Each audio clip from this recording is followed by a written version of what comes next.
একটানা ৩৬ বছর ইবাদতে মশগুল থাকার সময় একদিন তিনি স্বপ্নে হযরত মুহাম্মদ সাল্লাল্লাহু আলাইহি ওয়াসাল্লামের দেখা পান।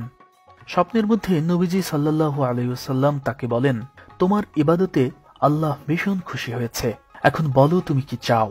হযরত শরফুদ্দিন তখন নবীজির কাছে হযরত আলী রাদিয়াল্লাহু তাআলা আনহু এর মর্যাদা চান। তখন নবীজি সাল্লাল্লাহু আলাইহি ওয়াসাল্লাম বলেন, পৃথিবীতে আলী একজনই, তোমাকে তার মর্যাদা দেওয়া সম্ভব নয়, তবে তোমাকে আলীর খুশবু বা বু দেওয়া হবে। মূলত এরপরই এই শাহ শরফুদ্দিনের নামই হয়ে যায় হযরত শাহ শরফুদ্দিন বু আলী কালান্দার। এই ঘটনার বর্ণনা দেওয়ানি বু আলী, তাজকারা আউলিয়া, হযরত খাজা বু আলী শাহ কালান্দারের আত্মদর্শন এবং দেওয়ানি বু আলী শাহ কালান্দার প্রথম, দ্বিতীয় ও তৃতীয় খণ্ডে উল্লেখ রয়েছে। এছাড়া উইকিপিডিয়াতেও উল্লেখ রয়েছে।